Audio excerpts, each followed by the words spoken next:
We also have a history of kind of moving in and out of Pakistan.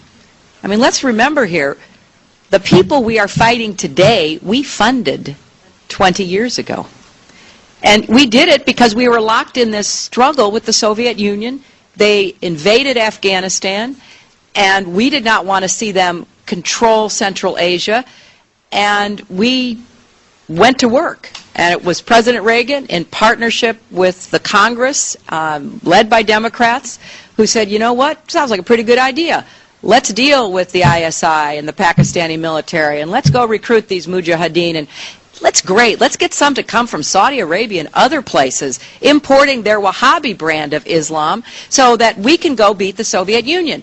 And guess what? They retreated, they lost billions of dollars, and it led to the collapse of the Soviet Union. So there's a very strong argument, which is, wasn't a bad investment to end the Soviet Union, but let's be careful what we sow, because we will harvest. So we then left. Mais ce professeur s'interroge sur la réelle volonté des Occidentaux de vouloir éliminer le groupe État islamique. La raison pour laquelle on ne l'élimine pas complètement, c'est qu'on espère encore pouvoir l'utiliser dans le futur.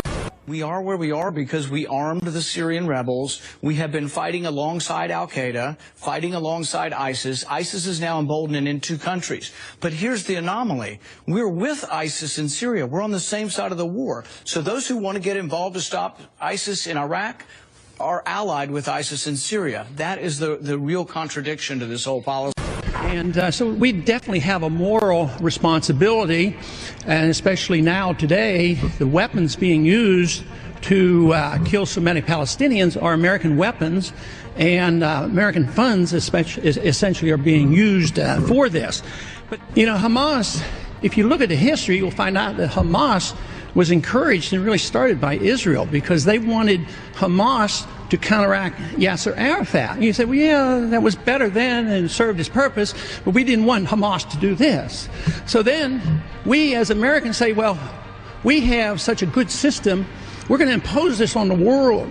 We're going to invade Iraq and teach people how to be Democrats. We want free elections. So we encourage the Palestinians to have a free election. They do, and they elect Hamas. So we first indirectly and directly through Israel help establish Hamas. Then we have election. Then Hamas becomes dominant, so we have to kill them. You know, it just doesn't make sense. During the 80s, you know, we were allied with Osama bin Laden, and we were contending with the Soviets. It was at that time our CAA thought it was good if we radicalized the Muslim world. So we financed the madrasa schools to radicalize the Muslims in order to compete with the Soviets.